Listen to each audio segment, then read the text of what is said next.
Hello friends, नमस्कार। Welcome to one day exam target. आप सभी का आपके अपने चैनल वनडे एग्जाम टारगेट पर बहुत बहुत स्वागत है। फ्रेंड्स, यहाँ पर हम लोग देखिए कवर करेंगे बहुत ही इंपॉर्टेंट, सारे इंपॉर्टेंट टॉपिक कवर करेंगे। तो कौन कौन से टॉपिक होंगे यहाँ पे? आपका संविधान होगा, हिंदी साहित्य होगा, नदियाँ हैं, पर्वत है, वन है, वन्य जीव है, कुछ और भी इंपॉर्टेंट टॉपिक हम लोग क्लास में कवर करेंगे। तो चलिए बिना टाइम वेस्ट किए स्टार्ट करते हैं आज के अपने इंपॉर्टेंट क्वेश्चंस को। तो आप लोग शुरू से लास्ट तक वीडियो के साथ बने रहिएगा और सारी क्वेश्चन की रिप्लाई आपको कमेंट सेक्शन में देनी है। कमेंट सेक्शन में देने का दो फायदा है। एक तो आप लोग ये पता चलेगा कि आप लोग चीटिंग करते हैं कि नहीं करते हैं, सीरियसली आप ऑनेस्ट हैं कि नहीं, एग्जाम के लिए प्रिपेयर हैं कि नहीं। दूसरी चीज है कि आप लोग जो भी रिप्लाई करेंगे आपके मेमोरी में वो चीज फीड हो जाएगी, दिमाग में वो बैठ जाएगा। तो चलिए बिना टाइम वेस्ट किए स्टार्ट करते हैं आज के अपने इंपॉर्टेंट क्वेश्चंस को।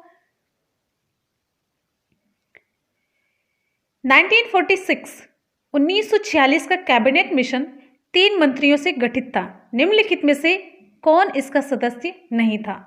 ऑप्शन आप सभी की स्क्रीन पे है, तो विकल्प यहाँ पे आपका कौन सा सही होगा? आपको 2 सेकंड का टाइम देंगे जिससे कि आप लोग जल्दी से विकल्प को देखें और ऑप्शन को चूज कर लें। एकदम से सीरियस होकर के एग्जाम के माहौल में आपको सारे रिप्लाई करनी, सारे क्वेश्चन अटेम्प्ट करने हैं। तो जल्दी जल्दी से आप लोग कमेंट सेक्शन में रिप्लाई कीजिए। विकल्प यहाँ पे आपका सही हो जाता है डी, लॉर्ड एमरी। अगले क्वेश्चन पे चलते हैं। नेक्स्ट है, निम्नलिखित में से किस अधिनियम ने केंद्र में द्वैध शासन प्रणाली को स्थापित किया? तो अभी तक जितने भी स्टूडेंट वीडियो को देख रहे हैं लाइव या ऑफलाइन, जल्दी जल्दी से आप सभी लोग वीडियो को लाइक करिए, एक शेयर करिए, एक लाइक और एक शेयर जरूर कीजिए। तो चलिए स्टार्ट करते हैं। निम्नलिखित में से किस अधिनियम ने केंद्र में द्वैध शासन प्रणाली को स्थापित किया? इंपॉर्टेंट क्वेश्चन है। विकल्प यहाँ पे आपका कौन सा सही होगा? ऑप्शन सही हो जाता है आपका बी, भारत शासन अधिनियम 1919। अगला क्वेश्चन है आप सभी की स्क्रीन पे, भारत की संविधान सभा किसके अनुसार गठित की गई? इंपॉर्टेंट क्वेश्चन है। भारत की संविधान सभा किसके अनुसार गठित की गई?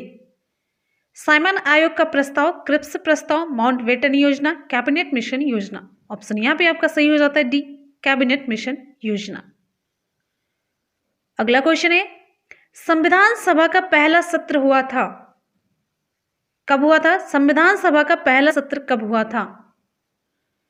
ऑप्शन यहां पे आपका सही हो जाता है सी, 9 दिसंबर 1946 को, 1946, 9 दिसंबर 1946 को। ध्यान दीजिएगा। अगले क्वेश्चन पे आ जाते हैं। अगला क्वेश्चन आप सभी के लिए, संविधान सभा के अस्थायी अध्यक्ष कौन थे? संविधान सभा के अस्थायी अध्यक्ष कौन थे? आपको अस्थायी अध्यक्ष बताना है। B R Ambedkar, doctor Rajendra Prasad, Sachchidanand Sinha, Jawaharlal Nehru. बहुत ही बढ़िया, फास्ट रिप्लाई कीजिए, जल्दी जल्दी से आप सभी को रिप्लाई करना। विकल्प यहाँ पे आपका सही हो जाता है सी, सच्चिदानंद सिन्हा। क्वेश्चन है, संविधान को 26 जनवरी के दिन लागू करने का निर्णय इसलिए लिया गया क्योंकि? ऑप्शन यहाँ पे आपका कौन सा सही होगा? आपको 2 से 4 सेकंड का टाइम देंगे, जल्दी से आप लोग ऑप्शन चूज करिए। बहुत ही बढ़िया रिप्लाई, आप सभी लोग बहुत ही बढ़िया परफॉर्म कर रहे हैं। अच्छा, चलिए ऑप्शन यहाँ पे आपका सही हो जाता है, कांग्रेस ने इस तिथि को 1930 में स्वतंत्रता दिवस के रूप में मनाया था।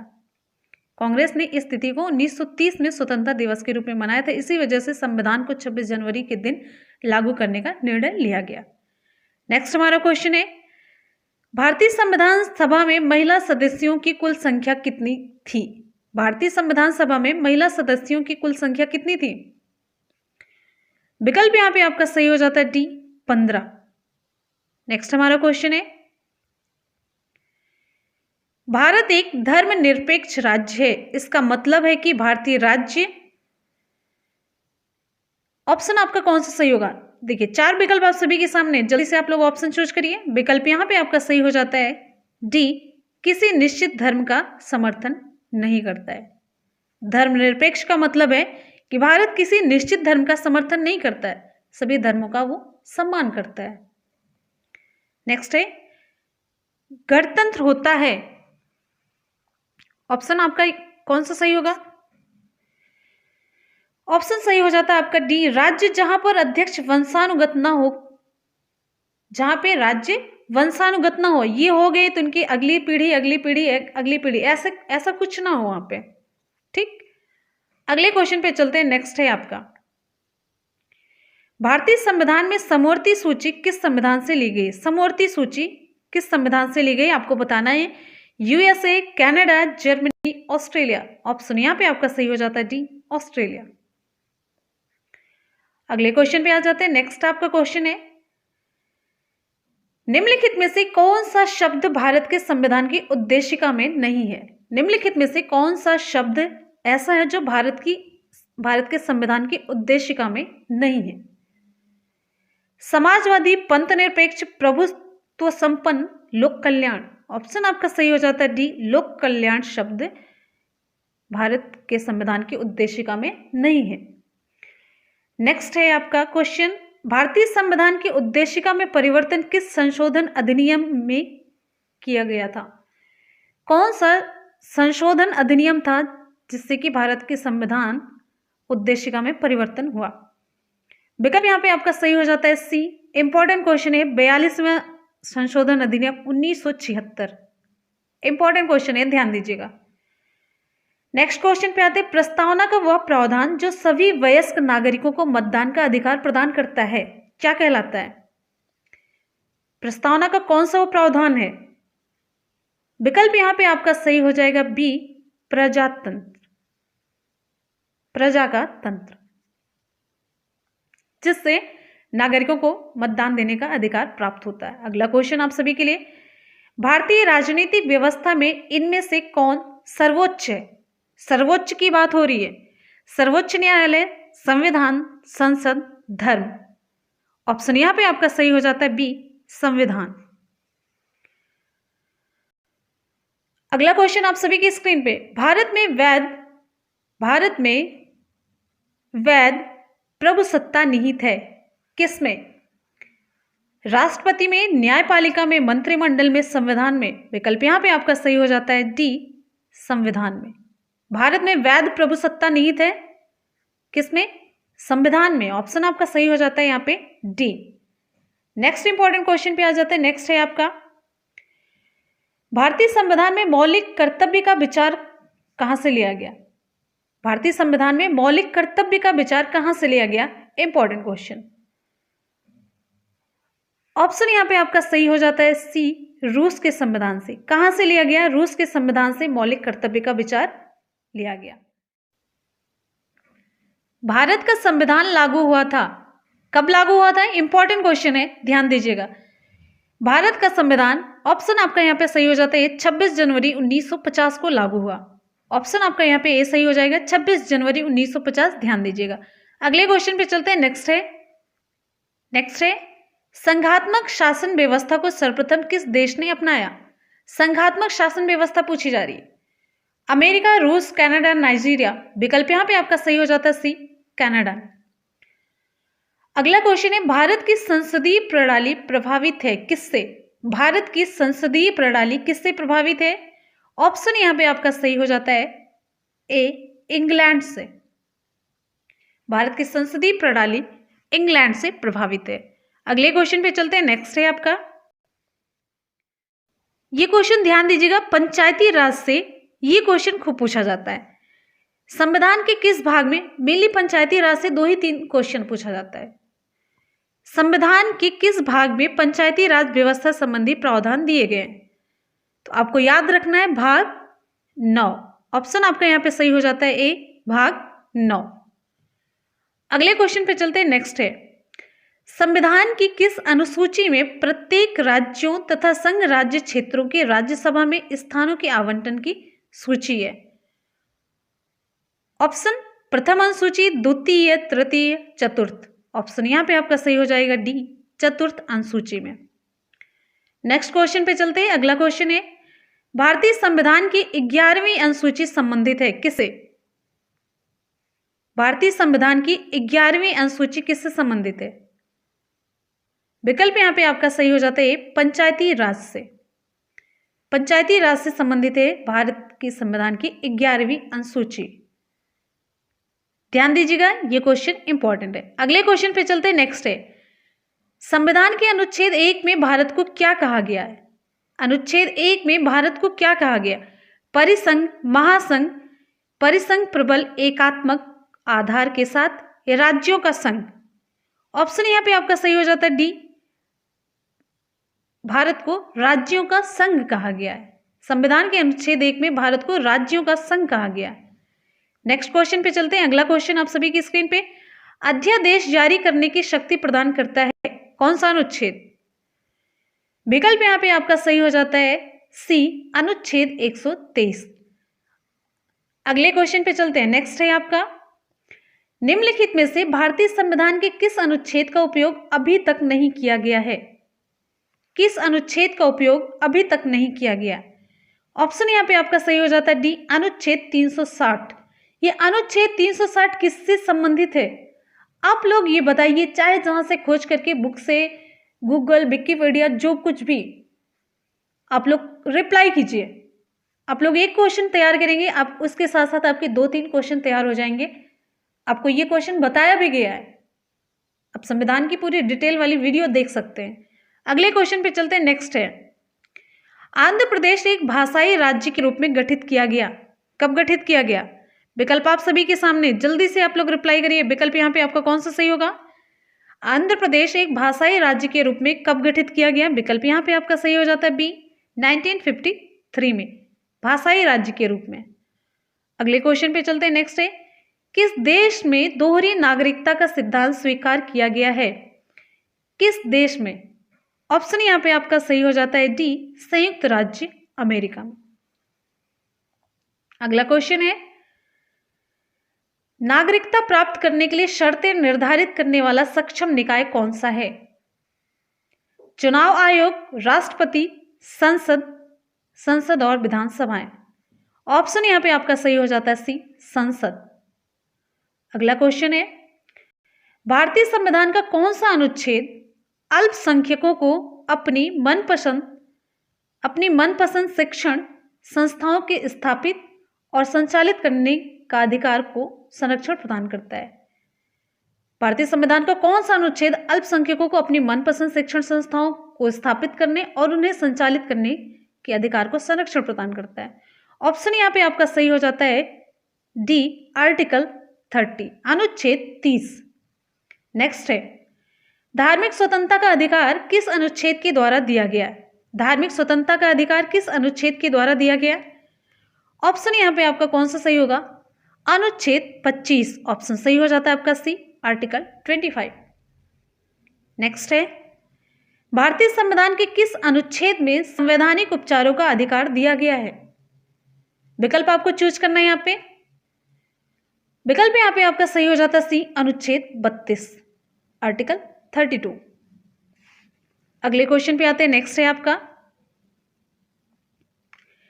निम्नलिखित मौलिक अधिकारों में से किसे डॉक्टर वी.आर. अंबेडकर ने संविधान का हृदय एवं आत्मा की संज्ञा दी? इंपॉर्टेंट क्वेश्चन है। ऑप्शन कौन सा सही होगा आपका? ऑप्शन यहां पे आपका सही हो जाता है बी, संवैधानिक उपचारों का अधिकार।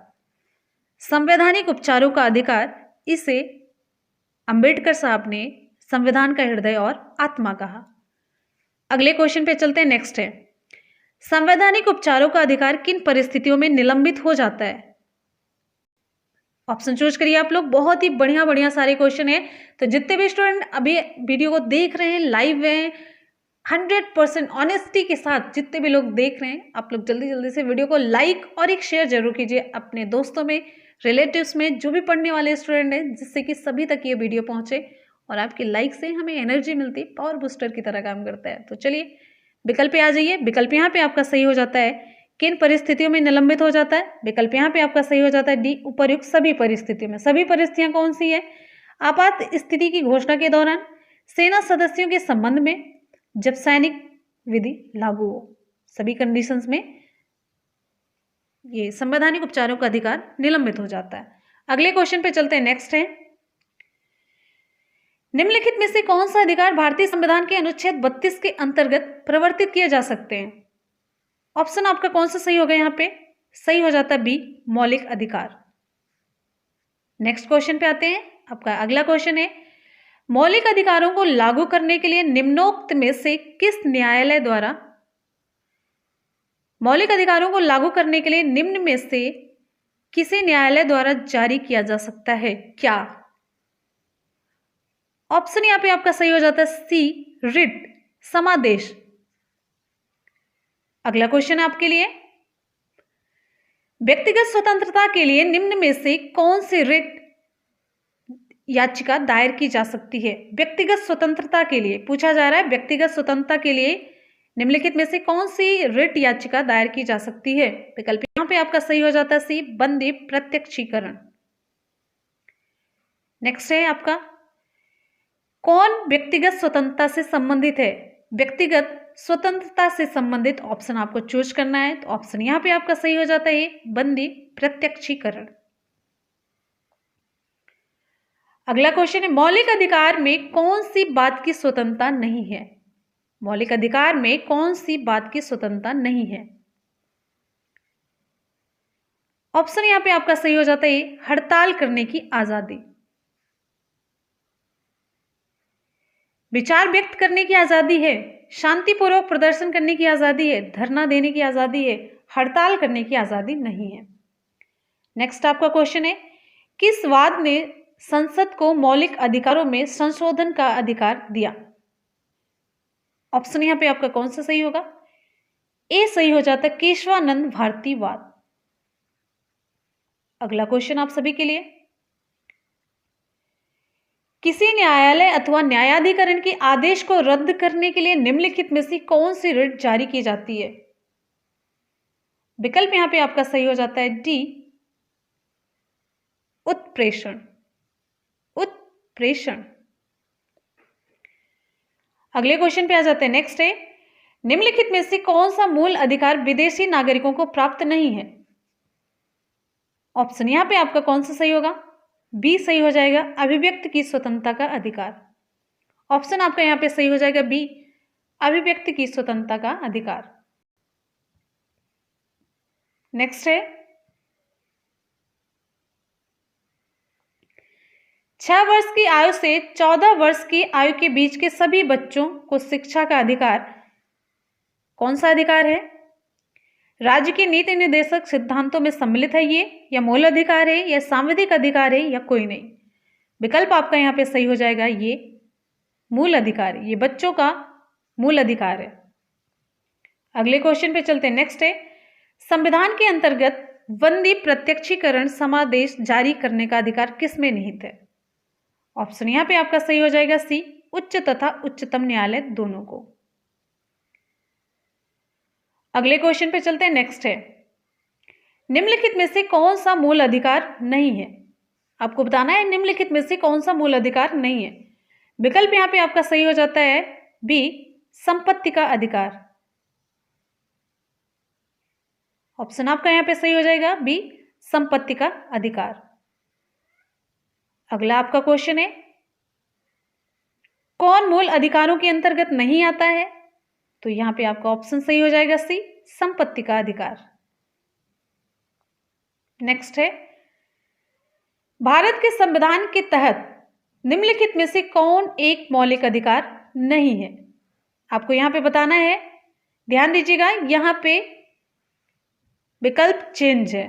ऑप्शन यहां पे आपका सही हो जाता है डी, शोषण के विरुद्ध अधिकार, ये मौलिक अधिकार में नहीं आता। अगला आपका क्वेश्चन है, संपत्ति के मौलिक अधिकार को कब समाप्त किया गया? संपत्ति के मौलिक अधिकार को कब समाप्त किया गया? विकल्प यहां पे आपका कौन सा सही होगा? ए सही होगा, 1978 में संविधान के 44वें संशोधन द्वारा, 44वें संशोधन के द्वारा 1978 में संपत्ति के मौलिक अधिकार को समाप्त कर दिया गया। फिर ये किस अधिकार में रखा गया? विधिक अधिकार में रखा गया। अगला क्वेश्चन आप सभी की स्क्रीन पे, संपत्ति का अधिकार है कैसा? मौलिक, नैसर्गिक, संवैधानिक, कानूनी? ऑप्शन यहां पे आपका सही हो जाता है डी, ये कानूनी अधिकार है। नेक्स्ट हमारा क्वेश्चन है, 44वें संविधान संशोधन विधेयक द्वारा किस मौलिक अधिकार को सामान्य वैधानिक अधिकार बना दिया गया? वैधानिक अधिकार अभी मैंने आपको बताया। विकल्प यहां पे आपका कौन सा सही होगा? सी सही होगा, संपत्ति का अधिकार। क्वेश्चन को समझने की जरूरत होती है। अगर आप पॉइंट जानते रहेंगे तो क्वेश्चन कैसे भी पूछा जाएगा, उसके बारे में अगर आपको जानकारी है तो आप लोग जरूर रिप्लाई कर पाएंगे। संपत्ति के मूल अधिकार को किस संवैधानिक संशोधन अधिनियम द्वारा समाप्त किया गया? अभी मैंने आपको बताया 42वें, 44वें, 45वें, 52वें। विकल्प यहाँ पे आपका सही हो जाता है बी, 44वें संवैधानिक संशोधन अधिनियम द्वारा समाप्त किया गया। अगले क्वेश्चन पे चलते हैं। नेक्स्ट है, निम्नलिखित में से कौन सा मौलिक अधिकार नहीं है? निम्नलिखित में कौन सा मौलिक अधिकार नहीं है? ऑप्शन यहाँ पे सही हो जाएगा आपका बी, संपत्ति का अधिकार। देखिए अलग अलग सारे क्वेश्चन यहाँ पे दिए गए हैं, लेकिन जो हमें सही है वो सही है, चाहे जितने भी बड़े आंसर क्यों ना दिए गए हो। अगले क्वेश्चन पे चलते हैं। आप लोगों को क्लियर हो इसलिए सारे तरीके के क्वेश्चन यहाँ पे ले लिए गए, हमने सारे क्वेश्चन इसीलिए ले लिए हैं, ठीक है। जैसे कि आपको कभी कोई कन्फ्यूजन ना हो, विकल्प कैसा भी हो, क्वेश्चन कैसा भी हो, उत्तर जब आपका जो पॉइंट सही वही देना है, ठीक। अगले क्वेश्चन पे चलते हैं। नेक्स्ट है,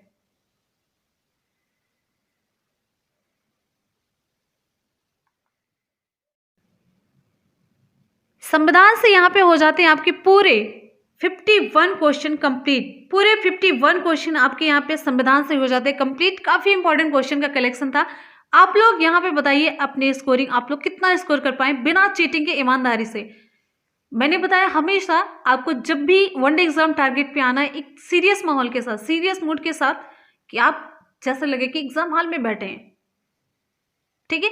एग्जाम हॉल में जिस तरीके से आप रिप्लाई करते हैं, जितना टाइम का प्रेशर रहता है, जितना जल्दी आपको करना होता है, सेम वैसे ही माहौल के साथ, सेम वैसे ही मूड के साथ आपको रिप्लाई करना है। तो आप लोग ऑनेस्टी के साथ बताएंगे कमेंट बॉक्स में 51 में से आप लोग कितना स्कोर कर पाए। जल्दी जल्दी से आप लोग रिप्लाई करिए। चलिए आगे चलते हैं हिंदी साहित्य की तरफ। तैयार हैं आप लोग? वेरी गुड, बहुत बढ़िया। चलिए आगे देखते हैं। गुड। अब यहाँ पे देखते हैं हिंदी साहित्य के बहुत ही इंपॉर्टेंट पूरे 115 क्वेश्चन हम लोग यहाँ पे कवर करेंगे। देखिए पूरा उद्देश्य है मेरा कि कम टाइम में आपको ज़्यादा से ज़्यादा क्वेश्चन करवाया जाए।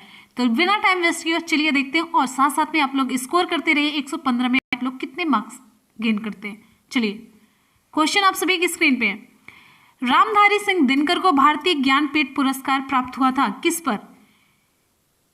विकल्प यहाँ पे आपका सही हो जाएगा ऑप्शन डी, उर्वशी पर। अगले क्वेश्चन पे चलते हैं। नेक्स्ट है, आप लोग जितने भी स्टूडेंट देख रहे हैं जल्दी से सभी लोग आप लोग वीडियो को लाइक कर दीजिए। ऑनेस्टी के साथ, जितनी ऑनेस्टी के साथ हम क्वेश्चन प्रोवाइड करते हैं उसी ऑनेस्टी के साथ आप लोग लाइक और शेयर करते रहिए। हिंदी साहित्य के इतिहास के सर्वप्रथम लेखक का नाम। हिंदी साहित्य के इतिहास के सर्वप्रथम लेखक का नाम क्या है? ऑप्शन यहाँ पे आपका सही हो जाता है घासीदास तासी। अगले क्वेश्चन पे आते हैं। नेक्स्ट है आपका, पद्मावत किसकी रचना है? इंपॉर्टेंट क्वेश्चन है, पद्मावत किसकी रचना है? विकल्प आप सभी के सामने, ऑप्शन आपका सही हो जाता है डी, जायसी की रचना है।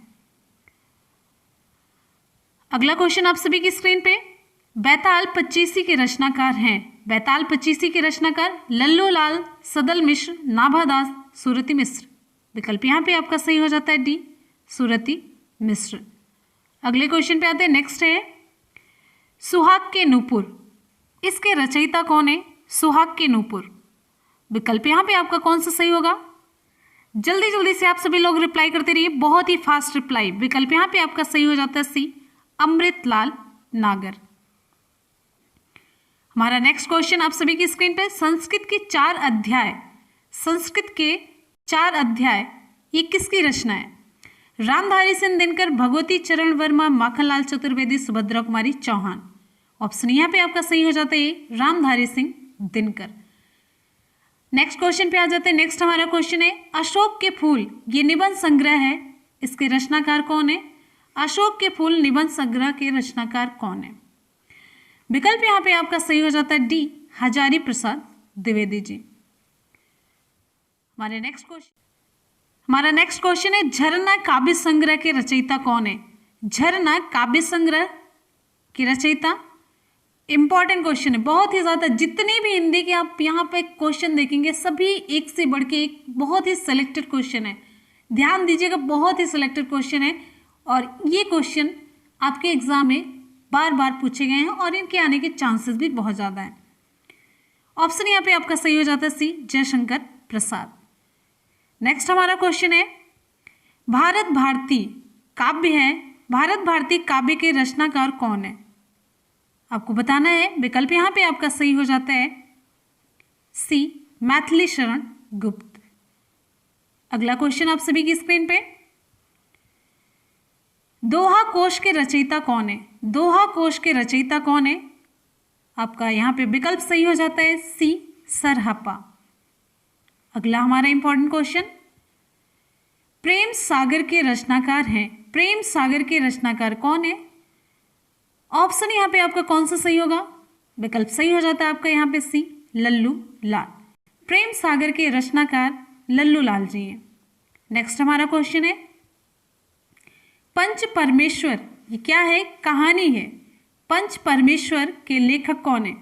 रामधारी सिंह दिनकर, प्रेमचंद, मैथिली शरण गुप्त, सुमित्रा नंदन पंत। ऑप्शन यहाँ पे आपका सही हो जाता है बी, प्रेमचंद। अगले क्वेश्चन पे चलते हैं। अगला क्वेश्चन है, तोड़ती पत्थर ये कविता है, इसके कवि कौन है? तोड़ती पत्थर कविता के कवि कौन है? विकल्प यहाँ पे आपका सही हो जाता है सी, सूर्यकांत त्रिपाठी निराला जी। तोड़ती पत्थर कविता के कवि कौन है? तो विकल्प यहाँ पे आपका सही हो जाता है सी, सूर्यकांत त्रिपाठी निराला। अगला क्वेश्चन है, हार की जीत, हार की जीत इस कहानी के कहानीकार कौन है? विकल्प यहां पे आपका सही हो जाता है सुदर्शन। नेक्स्ट है, रानी केतकी की कहानी, रानी केतकी की कहानी के रचयिता कौन है? वृंदावन लाल वर्मा, किशोरी लाल गोस्वामी, माधवराव सप्रे, इंशा अल्लाह खां। ऑप्शन सही हो जाता है आपका यहाँ पे डी, इंशा अल्लाह खां। अगले क्वेश्चन पे चलते हैं। नेक्स्ट है, रसिक प्रिया, रसिक प्रिया के रचयिता कौन है? रसिक प्रिया के रचयिता, ऑप्शन यहाँ पे आपका सही हो जाता है डी, केशव दास। नेक्स्ट हमारा क्वेश्चन है, ज्ञानपीठ पुरस्कार पाने वाले हिंदी के प्रथम साहित्यकार, इंपॉर्टेंट क्वेश्चन है, ज्ञानपीठ पुरस्कार पाने वाले हिंदी के प्रथम साहित्यकार कौन है? ऑप्शन यहां पे आपका सही हो जाता है सुमित्रा नंदन पंत जी। अगला क्वेश्चन आप सभी के लिए, विनय पत्रिका, विनय पत्रिका के रचयिता कौन है? सूरदास, कबीरदास, तुलसीदास, केशवदास। ऑप्शन यहां पे आपका सही हो जाता है सी, तुलसीदास। अगला हमारा क्वेश्चन है, मानस का हंस, मानस का हंस इसके लेखक का नाम? विकल्प यहां पे आपका सही हो जाता है डी, अमृतलाल नागर। अगले क्वेश्चन पे चलते हैं। नेक्स्ट आपका क्वेश्चन है, मजदूरी और प्रेम, मजदूरी और प्रेम इस निबंध के रचनाकार कौन है? ऑप्शन यहां पे आपका सही हो जाता है सरदार पूर्ण सिंह। नेक्स्ट क्वेश्चन पे चलते हैं। नेक्स्ट हमारा क्वेश्चन है, कलम का सिपाही कौन सी विधा है? क्या है ये? आत्मकथा, रेखाचित्र, संस्मरण या जीवनी? ऑप्शन आपका यहाँ पे सही हो जाता है डी, जीवनी है। नेक्स्ट आपका क्वेश्चन है, दुखी जीवन की कथा रही क्या कहूं आज जो नहीं कही, प्रस्तुत पंक्तियों के रचयिता का नाम आपको बताना है। विकल्प यहाँ पे आपका सही हो जाता है डी, सूर्यकांत त्रिपाठी निराला। अगले क्वेश्चन पे चलते हैं। नेक्स्ट है, हिंदी की पहली कहानी लेखिका का नाम आपको बताना है। हिंदी की पहली कहानी लेखिका कौन है? बंग महिला, सत्यवती, चंद्रकिरण, चंद्रकांता। विकल्प यहाँ पे आपका सही हो जाता है बंग महिला। अगले क्वेश्चन पे आ जाते हैं। नेक्स्ट आपका क्वेश्चन है, खड़ी बोली के सर्वप्रथम लोकप्रिय कवि कौन माने जाते हैं? खड़ी बोली के सर्वप्रथम लोकप्रिय कवि, ऑप्शन यहाँ पे आपका सही हो जाता है डी, अयोध्या सिंह उपाध्याय हरिऔध। अगले क्वेश्चन पे आ जाते हैं। नेक्स्ट है आपका क्वेश्चन आप सभी की स्क्रीन पे, फणीश्वर नाथ रेणु किसके लेखक हैं? फणीश्वर नाथ रेणु किसके लेखक हैं? इंपॉर्टेंट क्वेश्चन है। विकल्प यहाँ पे आपका सही हो जाता है सी, मैला आंचल। यहाँ पे अलग से कोई क्वेश्चन कहने की जरूरत नहीं कि इंपॉर्टेंट है कि नहीं, सारे क्वेश्चन बहुत ही चुने हुए क्वेश्चन है। आप लोग खुद कमेंट सेक्शन में कमेंट करके बताएंगे, क्वेश्चन बहुत ही यूनिक है। अगले क्वेश्चन पे चलते हैं। नेक्स्ट है, गोदान किसकी कृति है? आप सभी जानते हैं गोदान किसकी रचना है? ऑप्शन सही हो जाता है आपका बी, प्रेमचंद। अगला क्वेश्चन है, ज्ञानमार्गी शाखा के कवियों को किस नाम से पुकारा जाता है? ऑप्शन यहाँ पे आपका कौन सा सही हो जाएगा? डी सही हो जाता है, संत कवि। ज्ञानमार्गी शाखा के कवियों को संत कवि के नाम से पुकारा जाता है। नेक्स्ट है, इन मुसलमान हरिजनन पर कोटिक हिंदवारिये, इस कथन को किसने लिखा? ये कथन किसका है? ऑप्शन यहाँ पे आपका सही हो जाता है बी, भारतेंदु हरिश्चंद्र का। इन मुसलमान हरिजनन पर कोटिक हिंदवारिये, ये कथन है भारतेंदु हरिश्चंद्र जी का। नेक्स्ट है, अपभ्रंश का वाल्मीकि किसे कहा जाता है? अपभ्रंश का वाल्मीकि किसे कहा जाता है? विकल्प यहाँ पे आपका सही हो जाता है डी, स्वयंभू को। Important question. अगला है, चंदवरदाई किसके दरबारी कवि थे? चंदवरदाई किसके दरबारी कवि थे? आपको बताना है, जल्दी से आप लोग ऑप्शन चूज करिए। विकल्प यहाँ पे आपका सही हो जाता है डी, पृथ्वीराज चौहान के। किसके थे? पृथ्वीराज चौहान के दरबारी कवि थे। अगला क्वेश्चन है, कठिन काव्य का प्रेत किस कवि को कहा जाता है? कठिन काव्य का प्रेत, विकल्प सही हो जाता है आपका यहाँ पे डी, केशव दास को। कठिन काव्य का प्रेत केशव दास को कहा जाता है। अगले क्वेश्चन पे आ जाते हैं। नेक्स्ट है, द्विवेदी युग का नामकरण किसके नाम पर हुआ है? द्विवेदी युग का नामकरण किसके नाम पर हुआ? शांति प्रिय द्विवेदी, महावीर प्रसाद द्विवेदी, हजारी प्रसाद या रामावत द्विवेदी? विकल्प यहाँ पे आपका सही हो जाता है बी, महावीर प्रसाद द्विवेदी। अगले क्वेश्चन पे चलते हैं। नेक्स्ट है, हिंदी प्रदीप के यशस्वी संपादक का नाम क्या है? हिंदी प्रदीप के यशस्वी संपादक का नाम आपको बताना है। विकल्प यहाँ पे आपका सही हो जाता है B, Balkrishna Bhatt. Next question पे आ जाते हैं। नेक्स्ट हमारा क्वेश्चन है, उसने कहा था कि मुख्य पात्र का नाम आपको बताना है। मुख्य पात्र का नाम, विकल्प सही हो जाता है आपका यहाँ पे सी, लहना सिंह। निम्नलिखित में से कौन सा नाटक प्रसाद का नहीं है? आपको बताना है यहाँ पे जयशंकर प्रसाद का नाटक कौन सा नहीं है। विकल्प सही हो जाता है आपका यहाँ पे डी, सिंदूर की होली, जन्मेजय का नागयज्ञ, स्कंदगुप्त, ध्रुव स्वामिनी, ये सभी जयशंकर प्रसाद की रचनाएं हैं। हिंदी साहित्य के प्रयोगवाद के प्रवर्तक का नाम बताना है आपको। हिंदी साहित्य के प्रयोगवाद के प्रवर्तक का नाम क्या है? ऑप्शन यहाँ पे आपका कौन सा सही होगा? निराला, अज्ञेय, पंत, जयशंकर प्रसाद। विकल्प यहाँ पे आपका सही हो जाता है बी, अज्ञेय जी। अगले क्वेश्चन पे चलते हैं। नेक्स्ट है, अगला क्वेश्चन है, मृगनयनी उपन्यास के रचनाकार हैं। मृगनयनी उपन्यास के रचनाकार कौन है? उपेंद्रनाथ अश्क, यशपाल, जैनेन्द्र कुमार, वृंदावन लाल वर्मा। विकल्प यहाँ पे आपका सही हो जाएगा डी, वृंदावन लाल वर्मा।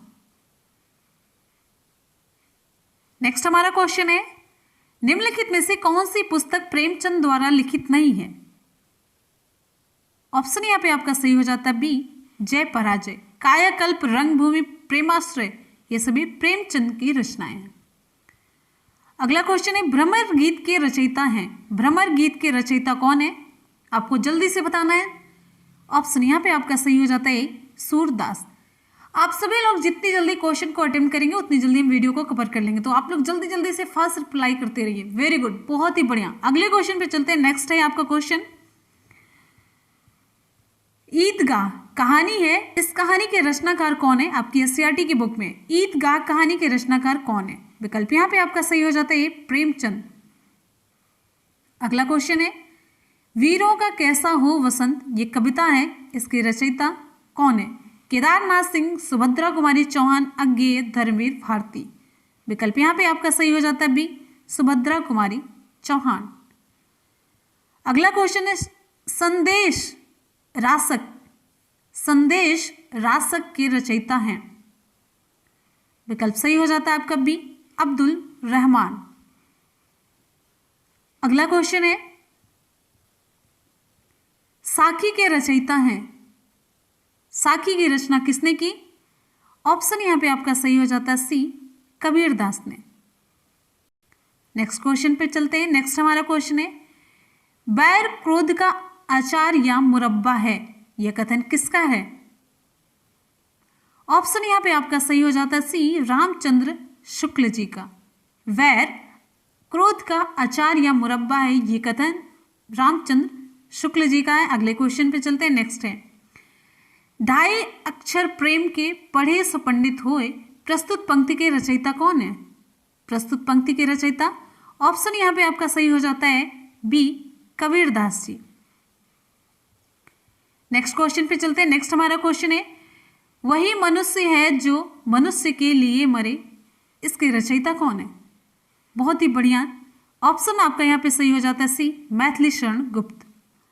अगले क्वेश्चन पे चले। नेक्स्ट है, इनमें से कौन भक्ति काल का कवि नहीं है? भक्ति काल का कवि इनमें से कौन सा नहीं है? ऑप्शन यहाँ पे आपका सही हो जाता है डी, अमीर खुसरो। अगले क्वेश्चन पे आते हैं। नेक्स्ट है, बिहारी ने क्या लिखे? पद, दोहे, चौपाई, कवित। ऑप्शन यहाँ पे आपका सही हो जाता है बी, दोहे। नेक्स्ट क्वेश्चन पे आते हैं। नेक्स्ट है हमारा क्वेश्चन, निम्नलिखित में से कौन सा प्रबंध काव्य है? आपको बताना है प्रबंध काव्य कौन सा है। विकल्प यहाँ पे आपका सही हो जाता है रामचरित मानस। निम्नलिखित में से कौन सा प्रबंध काव्य है? विकल्प आपका यहाँ पे सही हो जाएगा ये रामचरित मानस। नेक्स्ट क्वेश्चन पे आते हैं। अगला क्वेश्चन है, पृथ्वीराज रासो किस काल की रचना है? आपको बताना है पृथ्वीराज रासो किस काल की रचना है। विकल्प यहाँ पे आपका सही हो जाता है आदिकाल की रचना है पृथ्वीराज रासो। नेक्स्ट है, निम्नलिखित में से कौन छायावादी कवि हैं? छायावादी कवि पूछा जा रहा है। भारत भूषण अग्रवाल, तुलसीदास, सुमित्रानंदन पंत, नागार्जुन। विकल्प यहाँ पे आपका सही हो जाता है सी, सुमित्रानंदन पंत। नेक्स्ट क्वेश्चन पे आते हैं। नेक्स्ट हमारा क्वेश्चन है, नामवर सिंह ने अधिकांश क्या लिखा है? उन्होंने क्या लिखा है ज्यादातर? विकल्प सही हो जाता है आपका यहाँ पे डी, आलोचना। आत्मजयी के रचयिता कौन है? आत्मजयी के रचयिता, विकल्प यहाँ पे आपका सही हो जाता है कौन सा? सी, कुंवर नारायण। चांद का मुंह टेढ़ा काव्य है, इसके रचयिता कौन है? विकल्प यहाँ पे आपका कौन सा सही होगा? ऑप्शन सही हो जाता है सी, गजानन माधव मुक्तिबोध। अगला क्वेश्चन है आप सभी के लिए, रामलला नहछु के रचनाकार हैं। रामलला नहछु के रचनाकार कौन है? विकल्प यहाँ पे आपका सही हो जाता है सी, तुलसीदास। अगले क्वेश्चन पे आते हैं। नेक्स्ट है, आषाढ़ का एक दिन, ये नाटक है, इसके रचयिता कौन है? इंपॉर्टेंट क्वेश्चन है। विकल्प यहाँ पे आपका कौन सा सही होगा? सेठ गोविंद दास, भीष्म साहनी, मोहन राकेश, लक्ष्मी नारायण लाल। ऑप्शन यहाँ पे आपका सही हो जाता है सी, मोहन राकेश। अगले क्वेश्चन पे चलते हैं। नेक्स्ट है, यामा के रचयिता, यामा की रचना किसने की है? विकल्प यहाँ पे आपका सही हो जाता है सी, महादेवी वर्मा ने। अगला क्वेश्चन है, संसद से सड़क तक, ये काव्य है, इसकी रचना किसने की? ऑप्शन सही हो जाता है आपका बी, सुदामा पांडे धूमिल ने। सड़क से संसद तक ये क्वेश्चन पूछा जाता है। नेक्स्ट है, चीप की दावत कहानी है, इसके रचनाकार कौन है? डॉक्टर देवराज, राजेंद्र यादव, भीष्म साहनी, दुष्यंत कुमार। विकल्प यहाँ पे आपका सही हो जाता है सी, भीष्म साहनी। नेक्स्ट क्वेश्चन की तरफ चलते हैं। नेक्स्ट है, सर्कस उपन्यास के रचनाकार हैं। सर्कस उपन्यास है, इसके रचनाकार कौन है? ऑप्शन सही हो जाता है आपका डी, संजीव।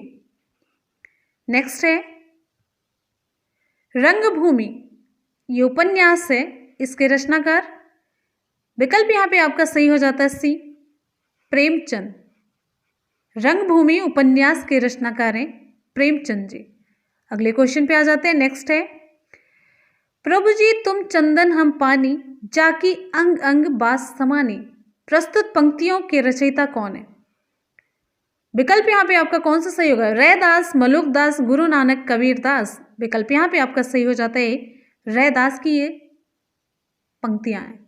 अगले क्वेश्चन पे चलते हैं। नेक्स्ट है, जाकी रही भावना जैसी प्रभु मूरत देखी तिन तैसी। प्रस्तुत पंक्ति के रचयिता कौन है? सूरदास, मीराबाई, तुलसीदास, गिरिधर। विकल्प यहाँ पे आपका सही हो जाता है सी, तुलसीदास। नेक्स्ट क्वेश्चन आपका है, प्रेम पचीसी ये कहानी संग्रह है, इसके रचनाकार कौन है? प्रेम पचीसी कहानी संग्रह के रचनाकार कौन है? विकल्प यहां पे आपका सही हो जाता है प्रेमचंद। अगले क्वेश्चन पे आते हैं। नेक्स्ट है, ज्ञानपीठ पुरस्कार किस क्षेत्र में श्रेष्ठ कार्य के लिए दिया जाता है? ज्ञानपीठ पुरस्कार किस क्षेत्र में श्रेष्ठ कार्य के लिए दिया जाता है? विकल्प यहां पे आपका सही हो जाता है डी, साहित्य के क्षेत्र में श्रेष्ठ कार्य के लिए ज्ञानपीठ पुरस्कार प्रदान किया जाता है। अगला क्वेश्चन आप सभी के लिए यहां पे देखिए, प्रेम सागर के लेखक कौन है? प्रेम सागर के लेखक, विकल्प यहां पे आपका सही हो जाता है बी, लल्लू लाल। अगले क्वेश्चन पे आते हैं। नेक्स्ट है आपका क्वेश्चन आप सभी की स्क्रीन पे, तुलसीदास जी ने अपनी रचनाओं में किसका वर्णन किया है? तुलसीदास ने अपनी रचनाओं में किसका वर्णन किया है? ऑप्शन यहां पे आपका सही हो जाता है बी, राम का। नेक्स्ट है, त्यागपत्र उपन्यास किसकी रचना है? त्यागपत्र उपन्यास किसकी रचना है? आपको बताना है यहाँ पे। विकल्प यहाँ पे आपका सही हो जाएगा बी, जैनेन्द्र कुमार। अगला क्वेश्चन है आप सभी के लिए, ज्ञानपीठ पुरस्कार दिया जाता है किसके लिए? चारों विकल्प में से आपका ऑप्शन कौन सा सही होगा? आपको 2 से 4 सेकंड का टाइम देते हैं, जिससे कि आप लोग अच्छी तरीके से ऑप्शन को चूज कर पाए बिना हड़बड़ाहट के। उम्मीद है आप लोग ऑप्शन चूज कर पाएंगे। तो ऑप्शन यहाँ पे आपका सही हो जाता है सी, भारतीय भाषा में साहित्यकारों के रचनात्मक लेखन हेतु ज्ञानपीठ पुरस्कार प्रदान किया जाता है। नेक्स्ट है यहाँ पे, भाव विलास के रचयिता कौन थे? भाव विलास के रचयिता, ऑप्शन यहाँ पे आपका सही हो जाता है देव। नेक्स्ट है, रामधारी सिंह दिनकर को किस रचना के लिए ज्ञानपीठ पुरस्कार मिला? ऑप्शन यहां पे आपका सही हो जाता है सी, उर्वशी। नेक्स्ट है, इसमें हिंदी के किस साहित्यकार को ज्ञानपीठ पुरस्कार मिला है? ऑप्शन यहां पे आपका कौन सा सही होता है? ऑप्शन सही हो जाता है आपका डी, सुमित्रानंदन पंत को। अगला क्वेश्चन है, तार सप्तक के संपादक कौन थे? तार सप्तक के संपादक कौन थे? नामवर सिंह अज्ञेय, निराला, प्रभाकर, माचवे। ऑप्शन यहाँ पे आपका सही हो जाता है बी, अज्ञेय। नेक्स्ट क्वेश्चन पे हम आते हैं। अगला क्वेश्चन आप सभी के लिए, गीत फरोश के रचयिता कौन है? गीत फरोश के रचयिता कौन है? ऑप्शन यहाँ पे आपका सही हो जाएगा सी, भवानी प्रसाद मिश्र। गीत फरोश के रचयिता, ऑप्शन सही हो जाता है आपका सी, भवानी प्रसाद मिश्र। मधुशाला के रचयिता कौन है? मधुशाला, विकल्प यहाँ पे आपका सही हो जाएगा कौन? B option, Harivansh Rai Bachchan. मधुशाला, हरिवंश राय बच्चन। नेक्स्ट है, एक कंठ विस्पाई, ये किसकी रचना है? ऑप्शन यहाँ पे आपका सही हो जाता है बी, दुष्यंत कुमार जी की। नेक्स्ट है, कुकुरमुत्ता के रचयिता हैं। कुकुरमुत्ता के रचयिता कौन है? इंपॉर्टेंट रचना है, पंथ है, निराला है, महादेवी प्रसाद। ऑप्शन यहाँ पे आपका सही हो जाता है बी, निराला जी, सूर्यकांत त्रिपाठी, निराला। इनमें से निराला की कविता कौन सी है? रश्मि, तुलसीदास, आंसू, उच्छ्वास। कविता निराला की कौन सी है? विकल्प यहाँ पे आपका सही हो जाता है बी, तुलसीदास।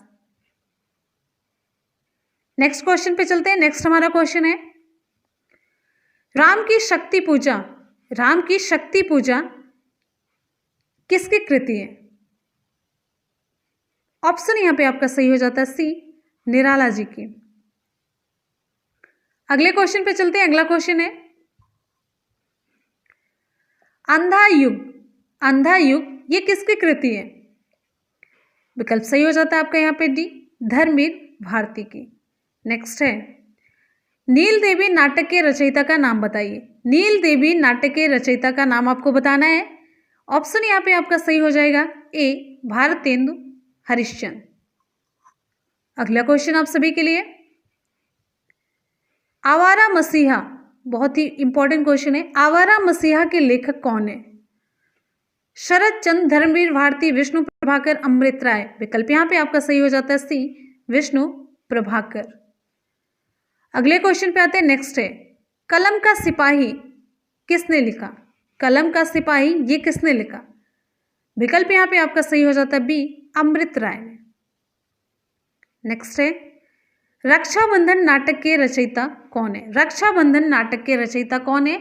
ऑप्शन यहाँ पे आपका सही हो जाता है कौन सा? बी हरि कृष्ण प्रेमी। नेक्स्ट क्वेश्चन पे आ जाते हैं, कौन सा नाटक भारतेंदु का नहीं है? इसमें पूछा जा रहा है कौन सा नाटक भारतेंदु का नहीं है। भारत दुर्दशा, स्वर्ण, ऑप्शन आपका यहाँ पे सही हो जाता है बी स्वर्ण विहार। भारत दुर्दशा, अंधेर नगरी, चंद्रावली नाटिका, ये सभी भारतेंदु के नाटक हैं, लेकिन स्वर्ण विहार नहीं। अगले क्वेश्चन पे चलते हैं, नेक्स्ट है, अंजो दीदी के रचनाकार कौन है? विकल्प यहाँ पे आपका सही हो जाता है सी उपेंद्रनाथ अश्क। अंजो दीदी के रचनाकार हैं, विकल्प सही हो जाता है आपका सी उपेंद्रनाथ अश्क। अगले क्वेश्चन पे आते हैं, नेक्स्ट है, इनमें से मोहन राकेश की कृति कौन सी है? इनमें से मोहन राकेश की कृति कौन सी है? विकल्प यहाँ पे आपका सही हो जाता है लहरों के राजहंस।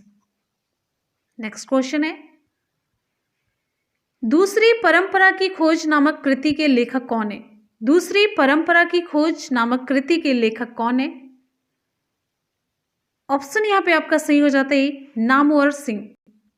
ऑप्शन आपका यहाँ पे सही हो जाता है नामवर सिंह। अगले क्वेश्चन पे चलते हैं, नेक्स्ट है, बिहारी रत्नाकर के रचयिता कौन है? बिहारी रत्नाकर के रचयिता आपको बताना है। ऑप्शन यहाँ पे आपका सही हो जाता है सी रत्नाकर। नेक्स्ट क्वेश्चन पे आते हैं, क्या भूलूं क्या याद करूं ये किसकी आत्मकथा है? ऑप्शन यहाँ पे आपका सही हो जाता है हरिवंश राय बच्चन जी के। अगला क्वेश्चन आप सभी की स्क्रीन पे, तुम चंदन हम पानी, तुम चंदन हम पानी, ये किसकी कृति है?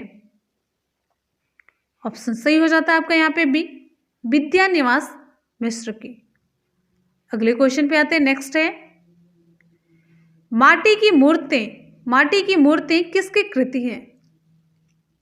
ऑप्शन यहां पे आपका सही हो जाता है बी राम वृक्ष वेनीपुरी की। अर्धनारीश्वर नामक उपन्यास के रचयिता कौन है? अर्धनारीश्वर नामक उपन्यास के रचयिता कौन है? धर्मवीर भारती, राही मासूम रजा, विष्णु प्रभाकर, निराला। ऑप्शन यहां पे आपका सही हो जाता है सी विष्णु प्रभाकर। नेक्स्ट क्वेश्चन पे चलते हैं। अगला क्वेश्चन आप सभी के लिए, 84 वैष्णवन की वार्ता, 84 वैष्णवन की वार्ता के लेखक कौन है? ऑप्शन यहां पे आपका सही हो जाता है गोकुलनाथ। अगला क्वेश्चन है, चिंतामणि, चिंतामणि किसका निबंध संग्रह है? जितने भी स्टूडेंट वीडियो को देख रहे हैं, आप लोग जल्दी जल्दी से, सभी लोग बिना कहे जल्दी से ऑनेस्टी के साथ आप लोग रिप्लाई कर दीजिए। अगर हम आपके लिए इतनी मेहनत कर सकते हैं, इतने अच्छे क्वेश्चन कलेक्ट कर सकते हैं, आप तक पहुंचा सकते हैं, तो आप लोग एक लाइक और एक शेयर जरूर करते रहिए, ठीक है, हमारे लिए। अगर आप लोग थोड़ा सा भी सपोर्ट करना चाहते हैं तो अगले क्वेश्चन पे आ जाते हैं। इस क्वेश्चन की रिप्लाई ऑप्शन यहाँ पे आपका कौन सा सही होगा? जल्दी से रिप्लाई करिए, वेरी गुड। चिंतामणि किसका निबंध संग्रह है? विकल्प यहाँ पे आपका सही हो जाता है सी रामचंद्र शुक्ल का। अगले क्वेश्चन पे आते हैं, नेक्स्ट है, काशी नागरी प्रचारिणी सभा की स्थापना किस वर्ष हुई? आपको बताना है यहाँ पे। विकल्प आप सभी के सामने है। ऑप्शन यहाँ पे आपका सही हो जाएगा ये 1893 में, 1893 में। देखिए, आपको कम टाइम में हम ज़्यादा से ज़्यादा क्वेश्चन अवेलेबल करवा रहे हैं, बहुत ही फास्ट। इतने ज़्यादा क्वेश्चन आप लोगों को अवेलेबल एक ही वीडियो में करवा दे रहे हैं, कहीं पे भटकने की आपको ज़रूरत नहीं है, ठीक। अगले क्वेश्चन पे चलते हैं, नेक्स्ट है, लोक मंगल की भावना का सर्वश्रेष्ठ कवि इनमें से कौन है? लोक मंगल की भावना का सर्वश्रेष्ठ कवि, ऑप्शन यहाँ पे आपका सही हो जाता है बी, गोस्वामी तुलसीदास जी। अगले क्वेश्चन पे आते हैं। नेक्स्ट है, कवि केशवदास की कौन सी कृति अपने वर्ण विषय की अपेक्षा छंदों की विविधता में भटक गई लगती है? विकल्प यहाँ पे आपका सही हो जाता है रामचंद्रिका। अगला क्वेश्चन आप सभी के लिए, आधुनिक हिंदी साहित्य की पहली आत्मकथा के लेखक कौन माने जाते हैं? ध्यान दीजिएगा, इंपॉर्टेंट क्वेश्चन है। आधुनिक हिंदी साहित्य की पहली आत्मकथा के लेखक कौन माने जाते हैं? विकल्प यहाँ पे आपका सही हो जाता है बाबू श्याम सुंदर दास जी। अगला क्वेश्चन है, महावीर प्रसाद द्विवेदी ने आदिकाल को क्या संज्ञा दी? ऑप्शन यहाँ पे आपका सही हो जाता है डी, बीज वपन काल। अगला क्वेश्चन आप सभी के लिए, आप सभी की स्क्रीन पे, किस कवि को कवियों का कवि कहा जाता है? किस कवि को कवियों का कवि कहा जाता है? धर्मवीर भारती, शमशेर बहादुर सिंह, रघुवीर सिंह, सर्वेश्वर दयाल सक्सेना। ऑप्शन यहाँ पे आपका सही हो जाता है बी, शमशेर बहादुर सिंह। नेक्स्ट है,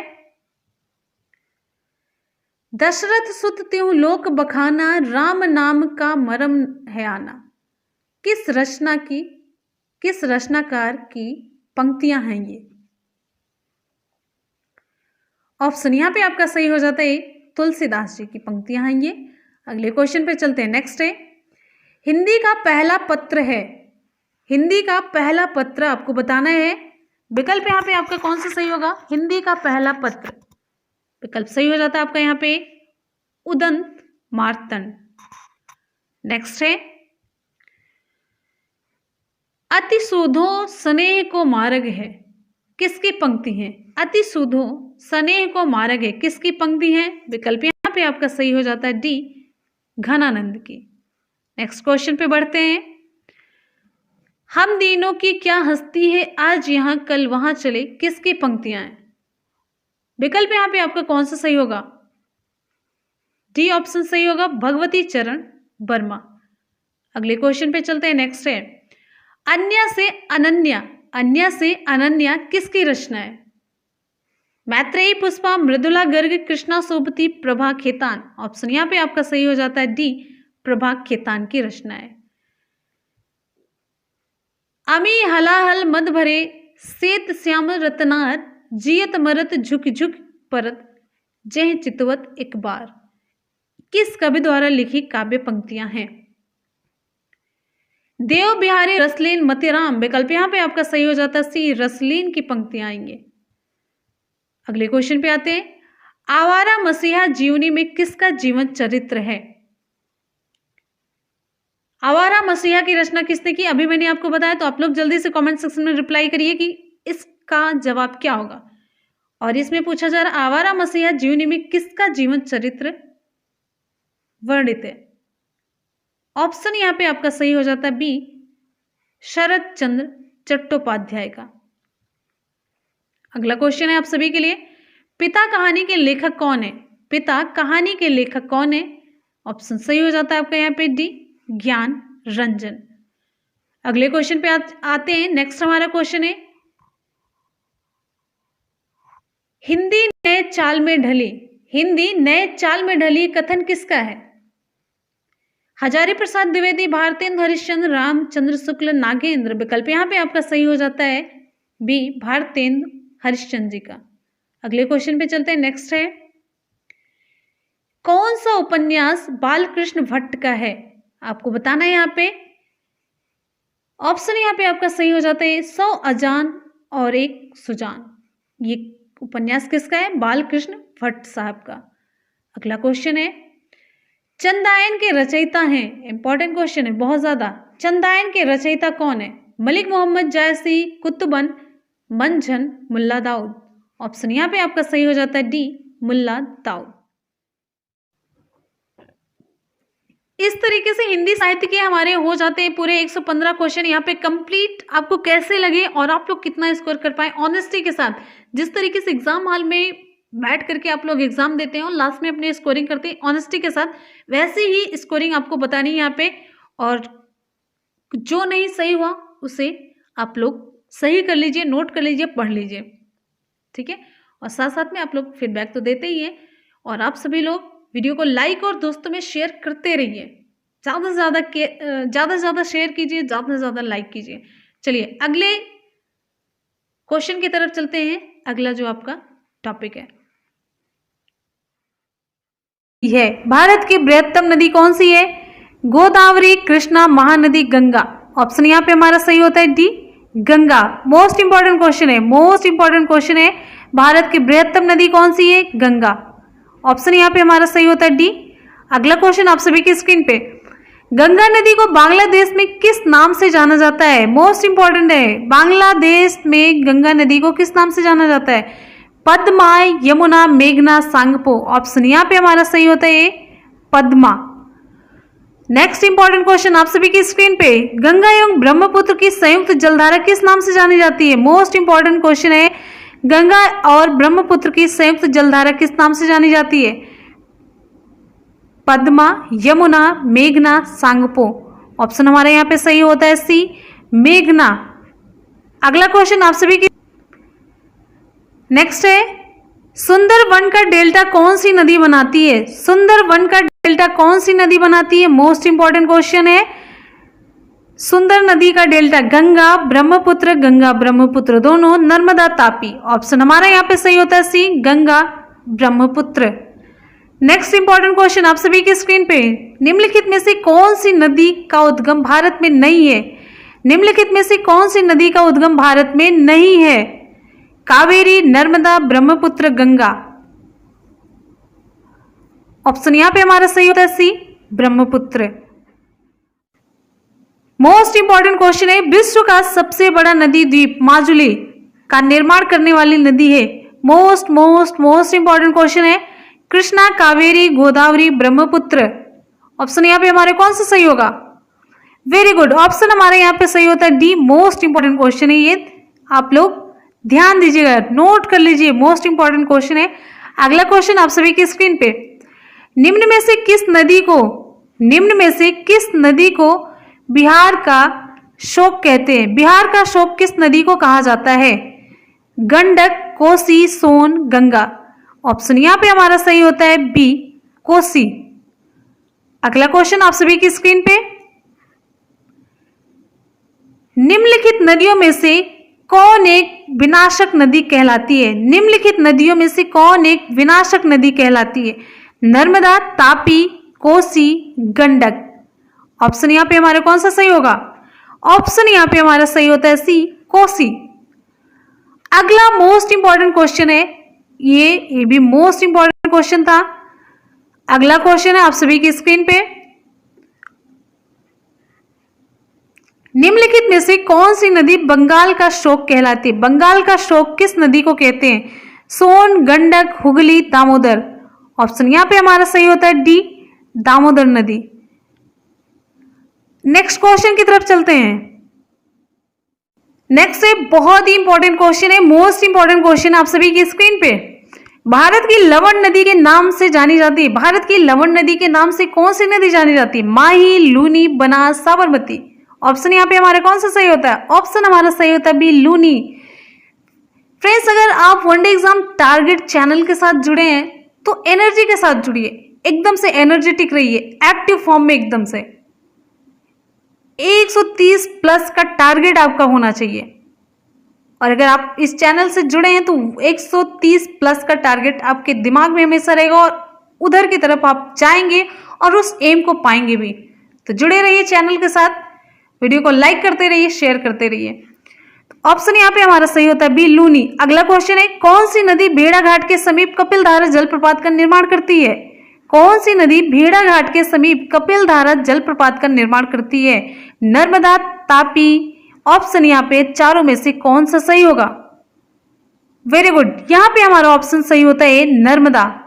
अगला क्वेश्चन है,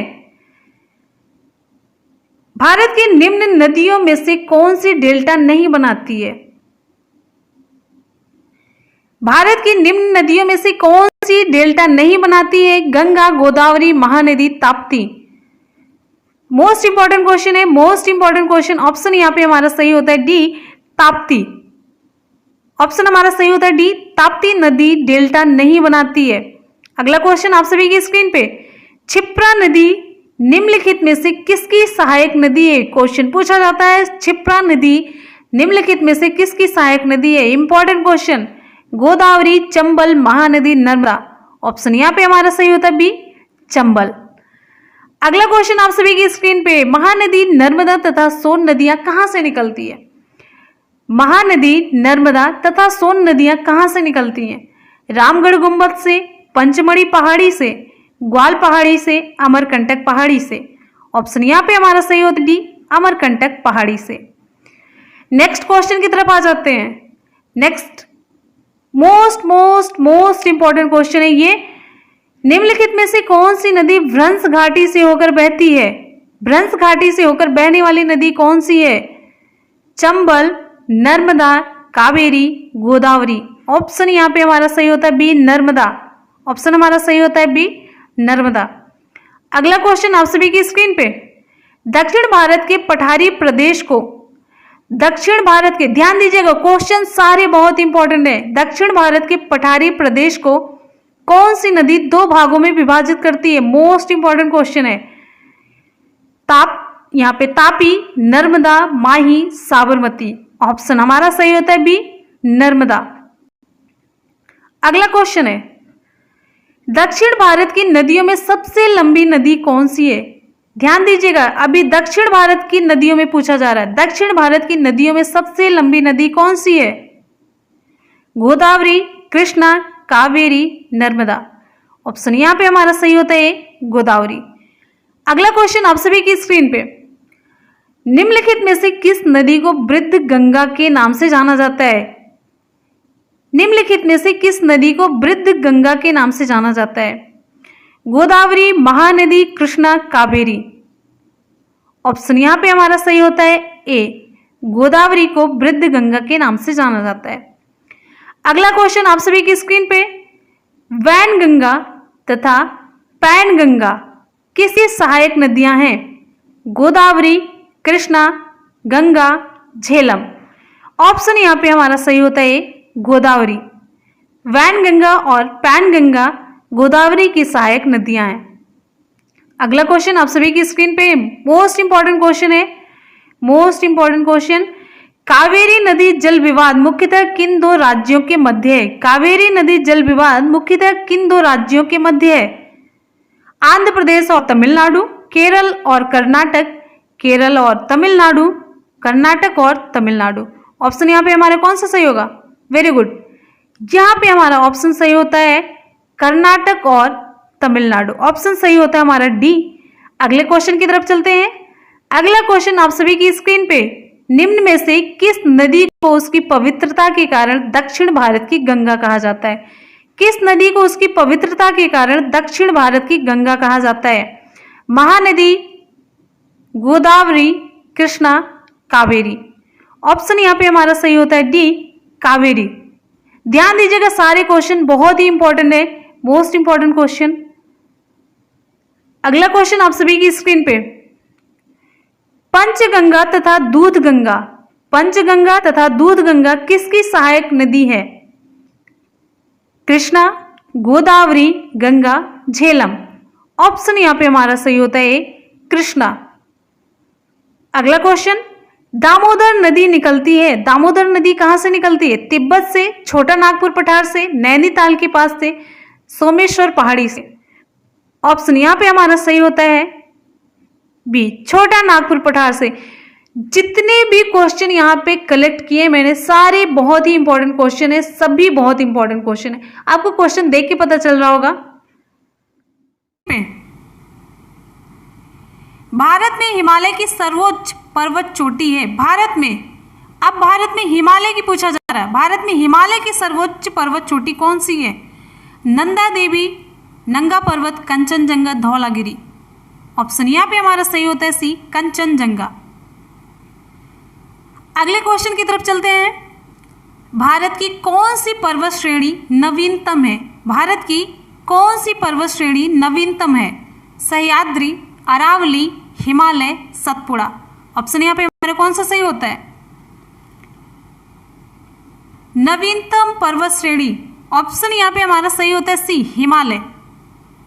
नेक्स्ट क्वेश्चन की तरफ चलते हैं। हिमालय की उत्पत्ति किस भूसन्नति से हुई है? हिमालय की उत्पत्ति किस भूसन्नत से हुई है? विकल्प आप सभी के सामने।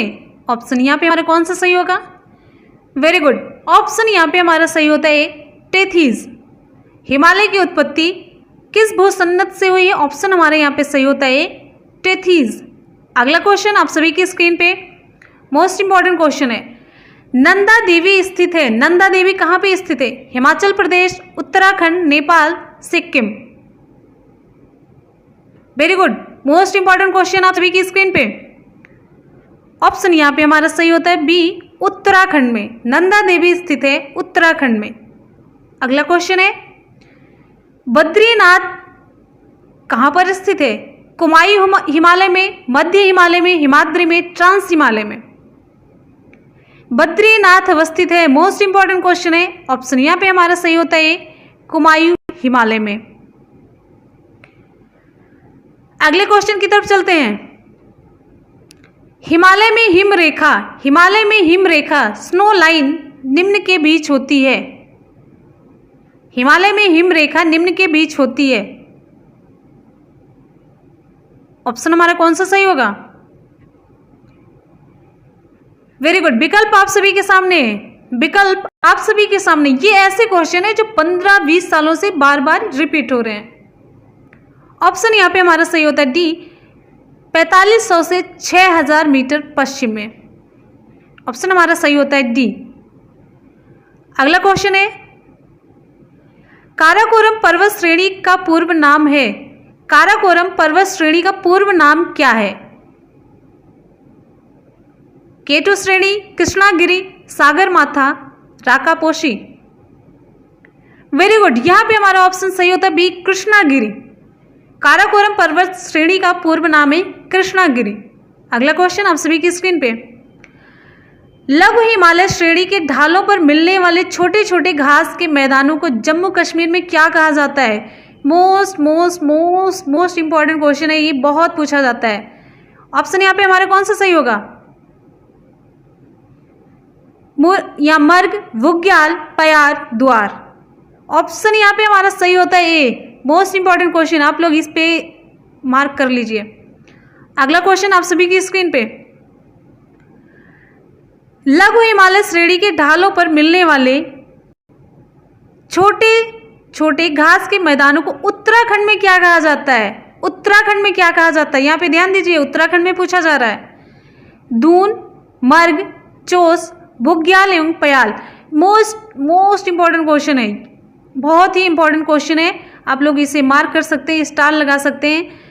तो हिमालय श्रेणी के ढालों पर, लघु हिमालय श्रेणी के ढालों पर मिलने वाले छोटे छोटे घास के मैदानों को उत्तराखंड में क्या कहा जाता है? ऑप्शन यहाँ पे हमारा सही होता है डी, बुग्याल एवं पयाल। अगला क्वेश्चन आप सभी की स्क्रीन पे, सतलज एवं काली नदियों के बीच हिमालय का कौन सा प्रादेशिक विभाग स्थित है? सतलज एवं काली नदियों के बीच हिमालय का कौन सा प्रादेशिक विभाग स्थित है? पंजाब हिमालय, कुमायूं हिमालय, नेपाल हिमालय, असम हिमालय। ऑप्शन यहाँ पे हमारा सही होता है बी, कुमायूं हिमालय। अगला क्वेश्चन आप सभी की स्क्रीन पे, काली एवं तिस्ता नदियों के बीच हिमालय का कौन सा प्रादेशिक विभाग स्थित है? काली एवं तिस्ता नदियों के बीच, स्टैंडर्ड क्वेश्चन ऐसे ही पूछे जाते हैं। काली एवं तिस्ता नदियों के बीच हिमालय का कौन सा प्रादेशिक विभाग स्थित है? पंजाब हिमालय, नेपाल हिमालय, असम हिमालय, कुमायूं हिमालय। ऑप्शन यहाँ पे हमारा सही होता है बी, नेपाल हिमालय। काली एवं तिस्ता नदियों के बीच हिमालय का कौन सा प्रादेशिक विभाग स्थित है? तो ऑप्शन यहाँ पे हमारा सही होता है बी, नेपाल हिमालय। कल मैंने नदियों से रिलेटेड जो वीडियो अपलोड किया है उसके लिंक हम आपको नीचे डिस्क्रिप्शन बॉक्स में दे देंगे, वो आप लोग जरूर देख लीजिएगा, बहुत ही इंपॉर्टेंट वीडियो है। और इससे पहले मैंने संविधान के सारे क्वेश्चन एक ही जगह पे कलेक्ट करके डाले थे, वो वीडियो भी काफ़ी इंपॉर्टेंट है, आप लोग उसको देख लीजिएगा। लिंक हम नीचे डिस्क्रिप्शन बॉक्स में कमेंट सेक्शन में पिन करके दे देंगे, तो आप लोग देख लीजिएगा। अगला क्वेश्चन है, किस हिमालय चोटी को सागर माथा कहते हैं? मोस्ट इंपॉर्टेंट क्वेश्चन है, मोस्ट इंपॉर्टेंट क्वेश्चन। किस हिमालय चोटी को सागर माथा कहते हैं? नंगा पर्वत, Dhaulagiri, mount Everest, Kanchenjunga. Option यहाँ पे हमारा कौन सा सही होता है? ऑप्शन हमारे यहाँ पे सही होता है सी, माउंट एवरेस्ट। किस हिमालय चोटी को सागर माथा कहते हैं? ऑप्शन हमारा सही होता है सी, माउंट एवरेस्ट। अगला क्वेश्चन आप सभी की स्क्रीन पे, एडमंड हिलेरी और तेंजिंग द्वारा विश्व की सर्वोच्च पर्वत चोटी माउंट एवरेस्ट पर सबसे पहले किस वर्ष विजय प्राप्त की गई? यहाँ पे 1898 में, 1953, 1957, 1969। ऑप्शन हमारा यहाँ पे कौन सा सही होगा? वेरी गुड, ऑप्शन यहाँ पे हमारा सही होता है बी, 1953 में। अगले क्वेश्चन की तरफ चलते हैं। नंदा देवी चोटी है किसका भाग है? नंदा देवी चोटी है असम हिमालय का भाग, कुमायूं हिमालय का भाग, नेपाल हिमालय का भाग, पंजाब हिमालय का भाग। ऑप्शन यहाँ पे हमारा सही होता है बी, कुमायूं हिमालय का भाग। अगला क्वेश्चन आप सभी की स्क्रीन पे, हिमालय पर्वत की एक श्रेणी अराकानयोमा कहाँ स्थित है? हिमालय पर्वत की एक श्रेणी अराकानयोमा चली जाती है नीचे, कहाँ स्थित है? Balochistan, Myanmar, Nepal, Thailand. Option यहाँ पे हमारा सही होता है बी, म्यांमार में। मोस्ट इंपॉर्टेंट क्वेश्चन है ये, मोस्ट इंपॉर्टेंट है। अगला क्वेश्चन आप सभी की स्क्रीन पे, उत्तराखंड का सबसे ऊंचा पर्वत शिखर है, उत्तराखंड का सबसे ऊंचा पर्वत शिखर है बद्रीनाथ, केदारनाथ, कामेत, नंदा देवी। उत्तराखंड का सबसे ऊंचा पर्वत शिखर, ऑप्शन यहाँ पे हमारा सही होता है D, Nanda Devi. Most important question है। अगला क्वेश्चन, हिमालय का दूसरा सबसे ऊंचा पर्वत शिखर कंचनजंगा भारत के किस राज्य में स्थित है? असम, उत्तराखंड, सिक्किम, हिमाचल प्रदेश। हिमालय का दूसरा सबसे ऊंचा पर्वत शिखर कंचनजंगा भारत के किस राज्य में स्थित है? वेरी गुड, ऑप्शन यहाँ पे हमारा सही होता है सी, और साथ में आप लगाइए टिक मोस्ट इंपॉर्टेंट क्वेश्चन का। अगले क्वेश्चन की तरफ चलते हैं। निम्नलिखित में से सबसे प्राचीन पर्वत श्रेणी कौन सी है? निम्नलिखित में से सबसे प्राचीन पर्वत श्रेणी कौन सी है? हिमालय, अरावली, विंध्य, सतपुड़ा। खूब क्वेश्चन पूछा जाता है, ये मोस्ट इंपॉर्टेंट है। ऑप्शन यहाँ पे हमारा सही होता है बी, अरावली। अरावली पर्वत श्रेणी सबसे प्राचीन है। अगला क्वेश्चन आप सभी की स्क्रीन पे, भारत में सबसे प्राचीन वलित पर्वतमाला कौन सी है? भारत में सबसे प्राचीन वलित पर्वतमाला कौन सी है? सबसे प्राचीन, विंध्याचल, सतपुड़ा, अरावली, नीलगिरी। ऑप्शन यहाँ पे हमारा सही होता है सी, अरावली। अगला क्वेश्चन है, अरावली पर्वत का सर्वोच्च शिखर क्या कहलाता है? अरावली पर्वत का सर्वोच्च शिखर क्या कहलाता है? गुरु शिखर, शेर, दोदा बेट्टा, अमरकंटक। ऑप्शन हमारा कौन सा सही होता है? ऑप्शन यहाँ पे सही होता है गुरु शिखर। अरावली पर्वत का सर्वोच्च शिखर गुरु शिखर कहलाता है। अगला क्वेश्चन है आप सभी की स्क्रीन पे, पश्चिमी घाट क्या है? पश्चिमी घाट क्या है? एक अवशिष्ट पर्वत, एक मोड़दार पर्वत, एक भ्रंश कगार, एक ज्वालामुखी पर्वत। पश्चिमी घाट, ऑप्शन यहाँ पे हमारा सही होता है सी, एक भ्रंश कगार है, वो एक भ्रंश कगार है। अगला क्वेश्चन है, निम्नलिखित में से किस पर्वतमाला को सह्याद्री के नाम से भी जाना जाता है? निम्नलिखित में से किस पर्वतमाला को सह्याद्री के नाम से भी जाना जाता है? सतपुड़ा, पश्चिमी घाट, पश्चिमी घाट, पूर्वी घाट, अरावली। किस पर्वतमाला को सह्याद्री के नाम से जाना जाता है? ऑप्शन यहाँ पे हमारा सही होता है बी, पश्चिमी घाट। ऑप्शन सही होता है बी, पश्चिमी घाट। अगला क्वेश्चन है, प्रायद्वीपी भारत में उच्चतम पर्वत चोटी है। प्रायद्वीपी भारत की तरफ आ जाइए। प्रायद्वीपी भारत में उच्चतम पर्वत चोटी कौन सी है? Anamudi, Doda Betta, Mahendragiri, Nilgiri. Most important question है ये, मोस्ट इंपॉर्टेंट क्वेश्चन है। सारे क्वेश्चन जितने भी आपके बहुत ही इंपॉर्टेंट है, आपको क्वेश्चन देख के पता चल रहा होगा। फ्रेंड्स, आप लोग फीडबैक देना बिल्कुल भी ना भूलिएगा कि आपको मेरे क्वेश्चन का कलेक्शन कैसा लगा, मेरी मेहनत कैसी लगी। आप लोग ज़रूर एक कमेंट, एक रिप्लाई ज़रूर कीजिएगा और अपने स्कोरिंग ईमानदारी के साथ आप लोग बताएंगे, और साथ में लाइक का बटन भी प्रेस करना बिल्कुल भी ना भूलिएगा। तो यहाँ पे ऑप्शन हमारा कौन सा सही होगा? प्रायद्वीपी भारत में उच्चतम पर्वत चोटी है? ऑप्शन हमारे यहाँ पे सही होता है अनाईमुडी। अगला क्वेश्चन आप सभी की स्क्रीन पे, पूर्वी घाट, मोस्ट इंपॉर्टेंट क्वेश्चन, पूर्वी घाट एवं पश्चिमी घाट पर्वत श्रेणियों का सम्मिलन स्थल है? पालिनी पहाड़ी, नीलगिरी पहाड़ी, अन्नामलाई पहाड़ी, शेवराय पहाड़ी। कौन सा ऑप्शन सही होगा? ऑप्शन यहाँ पे हमारा सही होता है बी, नीलगिरी पहाड़ी। मोस्ट इंपॉर्टेंट क्वेश्चन है। अगला क्वेश्चन आप सभी की स्क्रीन पे, भारत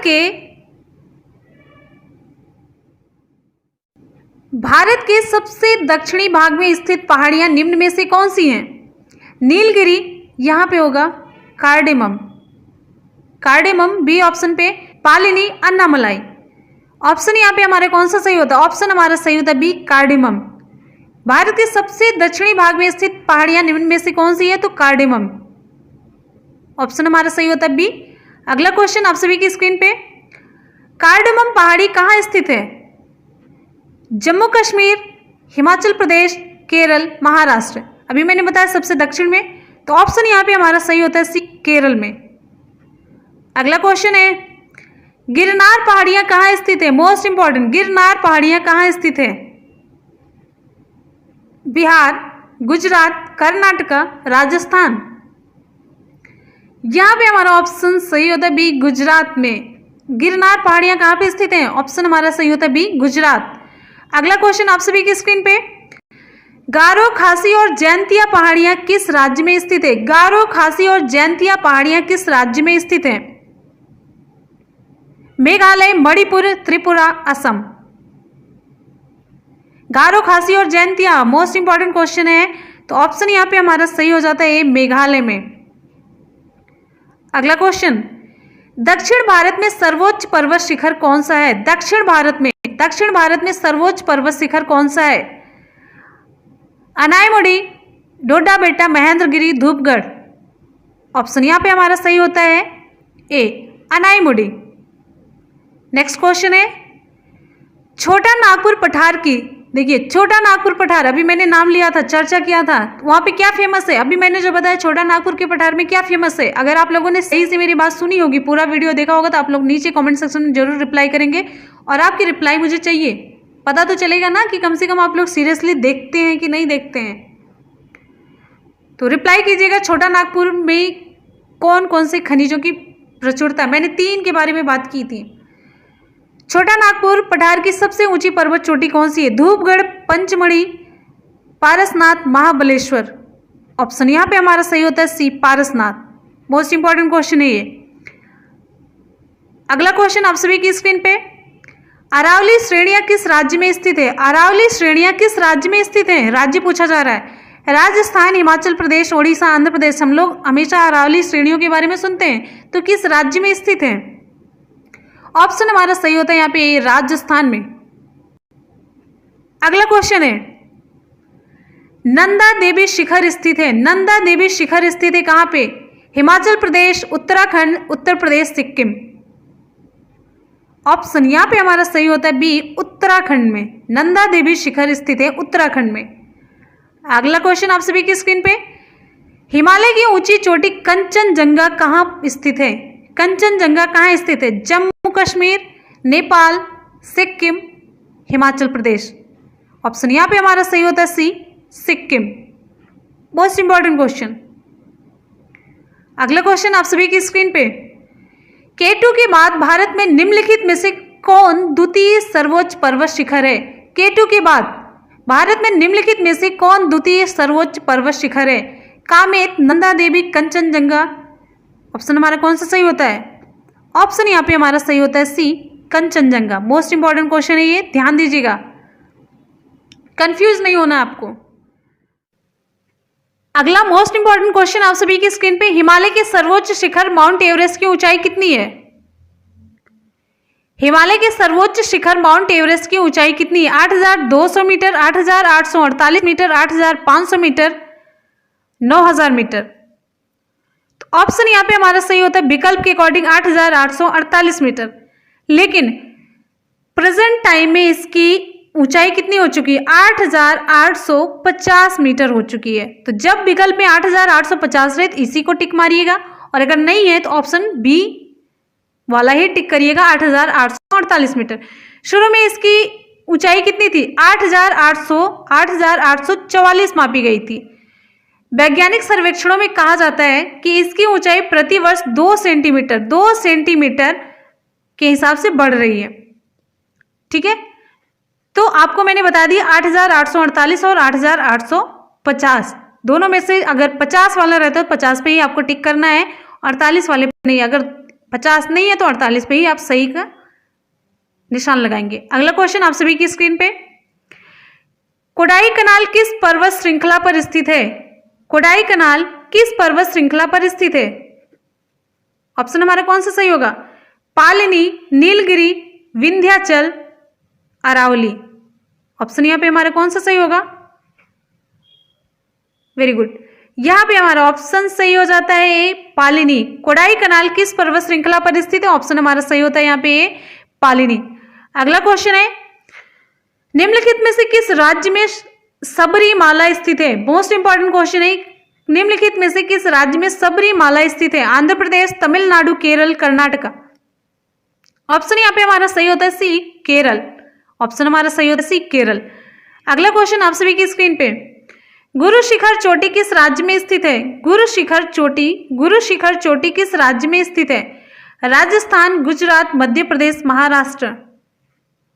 ऑप्शन हमारे यहाँ पे कौन सा सही होगा? ऑप्शन हमारा सही होता है ए, राजस्थान में। नेक्स्ट इंपॉर्टेंट क्वेश्चन की तरफ चलते हैं, शेवराय पहाड़ियां कहां अवस्थित हैं? शेवराय पहाड़ियां कहां अवस्थित हैं? आंध्र प्रदेश, कर्नाटक, केरल, तमिलनाडु। ऑप्शन यहाँ पे हमारा सही होता है डी, तमिलनाडु में स्थित है। शेवराय पहाड़ियां तमिलनाडु में स्थित हैं। अगला क्वेश्चन है, नर्मदा एवं तापी नदियों के मध्य स्थित है। नर्मदा एवं तापी नदियों के मध्य स्थित है। मोस्ट इंपॉर्टेंट क्वेश्चन है आप सभी की स्क्रीन पे, अरावली पहाड़ियां, सतपुड़ा पहाड़ियां, राजमहल पहाड़ियां, विंध्य पर्वत। ऑप्शन यहाँ पे हमारा सही होता है बी, सतपुड़ा पहाड़ियां। मोस्ट इंपॉर्टेंट क्वेश्चन है ये। अगला है आप सभी की स्क्रीन पे, अंडमान और निकोबार द्वीप समूहों में सबसे अधिक ऊंचाई वाली चोटी कौन सी है?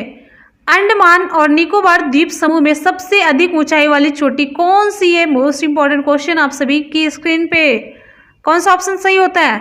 Saddle Peak, Mount Thuillier, Mount Diavolo, Mount Koyob. Option हमारे यहाँ पे कौन सा सही होता है? ऑप्शन यहाँ पे हमारा सही होता है सैंडल पीक, आपको मैंने पढ़ाया है। अगला क्वेश्चन एससीईआरटी में, अगला क्वेश्चन आप सभी की स्क्रीन पे, निम्नलिखित में से कौन भारत का सर्वोच्च पर्वत शिखर है? भारत का सर्वोच्च पर्वत शिखर कौन सा है? एवरेस्ट, नंगा पर्वत, नंदा देवी, कंचनजंगा।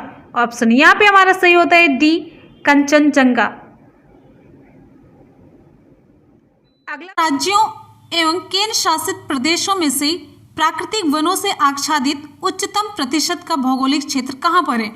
बहुत ही बढ़िया, आप लोग इसे मार्क करिए। मोस्ट इंपॉर्टेंट क्वेश्चन है, अंडमान निकोबार द्वीप समूह, Meghalaya, Arunachal Pradesh, Madhya Pradesh.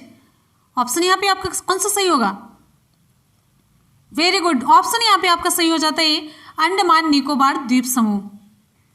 Next important question है, पारिस्थितिक संतुलन बनाए रखने के लिए न्यूनतम वन आवरण अनिवार्य है। न्यूनतम वन आवरण कितना अनिवार्य है? संपूर्ण भूमि का 25% या संपूर्ण भूमि का 50% या संपूर्ण भूमि का 40 या 33%। तो आपका यहाँ पे ऑप्शन सही हो जाता है डी, संपूर्ण भूमि का 33% होता है वन का आवरण जरूरी, किसके लिए? बैलेंस के लिए। ठीक है, अगले क्वेश्चन की तरफ चलते हैं। अगला क्वेश्चन है, किस राज्य में वनों का सर्वोच्च प्रतिशत है? मोस्ट इंपॉर्टेंट क्वेश्चन है ये, किस राज्य में वनों का सर्वोच्च प्रतिशत है? अरुणाचल प्रदेश, उत्तर प्रदेश, मिजोरम, आसाम। ऑप्शन यहाँ पे आपका सही हो जाता है सी, मिजोरम। इंपॉर्टेंट क्वेश्चन है, किस राज्य में वनों का सर्वोच्च प्रतिशत है? तो विकल्प आपका यहाँ पे सही हो जाएगा सी, मिजोरम। नेक्स्ट और भी इंपॉर्टेंट क्वेश्चन आप सभी की स्क्रीन पे, वनों की सुरक्षा के लिए स्वतंत्रता प्राप्ति के पश्चात सर्वप्रथम किस वर्ष सरकार द्वारा वन नीति की घोषणा की गई? बहुत ही बढ़िया क्वेश्चन है। सरकार द्वारा स्वतंत्रता प्राप्ति के पश्चात सर्वप्रथम किस वर्ष वन नीति की घोषणा की गई? तो विकल्प यहाँ पे हमारा कौन सा सही हो जाएगा? ऑप्शन आपके यहाँ पे सही हो जाएगा बी 1952 1952 में। अगला और भी इंपॉर्टेंट क्वेश्चन है, भारतीय वन सर्वेक्षण विभाग की स्थापना कब की गई? भारतीय वन सर्वेक्षण विभाग की स्थापना कब की गई पूछा जा रहा है। भारतीय वन सर्वेक्षण विभाग 1981, 83, 85, 88। मोस्ट इंपॉर्टेंट क्वेश्चन, यहां पे जितने क्वेश्चन आप लोग देख रहे हैं सारे सिलेक्टेड क्वेश्चन है। तो फ्रेंड्स आप सभी लोग वीडियो को लाइक जरूर कीजिएगा। बहुत ही सिलेक्टेड और इंपॉर्टेंट क्वेश्चन का कलेक्शन यहाँ पे आप सभी के सामने है। इसे सिलेक्ट करते हैं, कलेक्ट करते हैं और वही क्वेश्चन आप सभी तक पहुंचाते हैं जहां से आने के चांसेस हैं, यानी कि रिपीटेड क्वेश्चन जो बार बार एग्जाम में डिफरेंट एग्जाम में पूछे गए होते हैं वो क्वेश्चन आप तक हम पहुंचाते हैं। एक तरीके से आप कह सकते हैं क्रीम प्रश्नों का कलेक्शन है। बात समझ रहे हैं? आपको खुद देख के लग रहा होगा क्वेश्चन कि एकदम से सिलेक्टेड क्वेश्चन है। ऑप्शन यहाँ पे आपका सही हो जाता है 1981 1981 में। अगले क्वेश्चन पे आ जाते हैं, वृक्षादित क्षेत्र सर्वाधिक है कहां पर? पूर्वी दक्कन में, उत्तरी मैदानी क्षेत्र में, पश्चिमी तट में, पूर्वी तट में, कहां पर है? ऑप्शन यहां पे आपका सही हो जाता है पूर्वी दक्कन एरिया में। अगला क्वेश्चन है, भारत में किस वर्ष पर्यावरण संरक्षण अधिनियम पारित किया गया? भारत में किस वर्ष पर्यावरण संरक्षण अधिनियम पारित किया गया? 2004, 2014, 1996, 1986। मोस्ट इंपॉर्टेंट क्वेश्चन है। विकल्प यहाँ पे आपका सही हो जाता है डी 1986 में। नेक्स्ट इंपॉर्टेंट क्वेश्चन पे आ जाते हैं। अगला इंपॉर्टेंट क्वेश्चन आप सभी की स्क्रीन। अगला क्वेश्चन है, दाचीगांव वन्यजीव अभ्यारण्य निम्नलिखित में से किस राज्य में स्थित है? किस राज्य में स्थित है? Paschim Bengal, Madhya Pradesh, Chhattisgarh, Jammu Kashmir. Very good. Option यहाँ पे आपका सही हो जाता है डी जम्मू कश्मीर में। क्लियर है? अब आपको समझ आ रहा होगा कि वहां पे क्या प्रसिद्ध है। अगला क्वेश्चन है, संकटापन्न रिडले कछुआ का विश्व में सबसे बड़ा समुच्चयन है कहां पर है? सबसे बड़ा समुच्चयन संकटापन्न रिडले कछुआ का कहां पर है? गाहिर माथा में, सागर माथा में, लक्षद्वीप के द्वीपों में, अंडमान निकोबार द्वीप समूह में। सबसे ज्यादा कहां पे पाया जा रहा है? विकल्प यहाँ पे आपका कौन सा सही होता है? ए गाहिर माथा में। मोस्ट इंपॉर्टेंट क्वेश्चन है, मार्क कर लीजिए। संकटापन्न है इसलिए ज्यादा इंपॉर्टेंट क्वेश्चन है। संकटापन्न रिडले कछुआ सबसे ज्यादा गाहिर माथा में।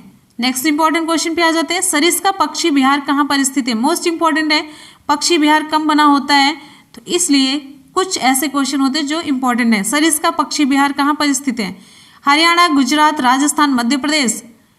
तो क्वेश्चन ध्यान से देखिएगा, इंपॉर्टेंट क्वेश्चन आप लोग मार्क लगा लीजिएगा। सरिस्का पक्षी विहार कहाँ पर स्थित है? तो विकल्प आपका यहाँ पे सही हो जाता है सी राजस्थान में। नेक्स्ट इंपॉर्टेंट क्वेश्चन पे आ जाते हैं। फ्रेंड्स आप सभी लोग वीडियो को लाइक और दोस्तों में शेयर जरूर करते रहिएगा। आपके लाइक से हमें एनर्जी मिलता है, मोटिवेशन मिलता है और आपके शेयर करने से और भी स्टूडेंट को ये पता चलेगा कि आप ही लोगों के लिए एक अच्छा प्लेटफॉर्म है वनडे एग्जाम टारगेट, और वहाँ पे आप ही सभी लोगों के लिए मेहनत की जा रही है, तो आप लोग उसका फ़ायदा उठाइए। तो आप लोग लाइक और शेयर, एक लाइक और एक शेयर, अगर हम आपके लिए इतनी मेहनत कर सकते हैं तो आप लोग ज़रूर इतना करिए। बहुत ही बढ़िया सा क्वेश्चन है, विश्व का एकमात्र तैरता हुआ राष्ट्रीय उद्यान कैबुल लामजाओ कहाँ पर स्थित है? Nepal, Bhutan, Manipur, Mizoram. Most important question है, कुछ अलग है ये। तो तैरता हुआ राष्ट्रीय उद्यान है कहाँ पर स्थित है? विकल्प यहाँ पे आपका सही हो जाता है सी मणिपुर में। ध्यान दीजिएगा, तैरता हुआ राष्ट्रीय उद्यान उसका नाम है कैबुल लामजाओ, कहाँ पर स्थित है? मणिपुर। नेक्स्ट इंपॉर्टेंट क्वेश्चन है, काजीरंगा किसके लिए जाना जाता है? काजीरंगा किसके लिए जाना जाता है? मोस्ट इंपॉर्टेंट क्वेश्चन है, काजीरंगा किसके लिए जाना जाता है? गैंडा, बाघ, पक्षी, गौर। यहाँ पे हमारा ऑप्शन सही हो जाता है ए गैंडे के लिए काजीरंगा राष्ट्रीय उद्यान फेमस है। नेक्स्ट है, नल सरोवर पक्षी अभ्यारण्य किस राज्य में है? नल सरोवर पक्षी अभ्यारण्य किस राज्य में है? इंपॉर्टेंट क्वेश्चन है। महाराष्ट्र, राजस्थान, गुजरात, ओडिशा। विकल्प यहाँ पे हमारा कौन सा सही होगा?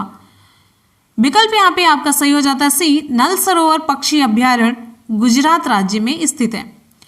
नेक्स्ट इंपॉर्टेंट क्वेश्चन पे आ जाते हैं। नेक्स्ट इंपॉर्टेंट क्वेश्चन, बहुत ही इंपॉर्टेंट क्वेश्चन है, मोस्ट इंपॉर्टेंट, मार्क लगा लीजिए। पेरियार, यहाँ पे देखिए पेरियार गेम अभ्यारण्य प्रसिद्ध है किसके लिए? शेरों के लिए, चित्तेदार हिरणों के लिए, बाघों के लिए, जंगली हाथियों के लिए। विकल्प यहाँ पे हमारा कौन सा सही होता है? ऑप्शन यहाँ पे आपका सही हो जाता है डी, जंगली हाथियों के लिए पेरियार गेम अभ्यारण्य प्रसिद्ध है। नेक्स्ट इंपॉर्टेंट क्वेश्चन पे आ जाते हैं, चंद्रप्रभा वन्य जीव अभ्यारण्य कहाँ स्थित है? मोस्ट इंपॉर्टेंट है, चंद्रप्रभा वन्य जीव अभ्यारण्य कहाँ पर स्थित है? उत्तर प्रदेश, मध्य प्रदेश, उत्तराखंड, उड़ीसा। विकल्प यहाँ पे आपका सही हो जाता है ए, उत्तर प्रदेश। उत्तर प्रदेश में।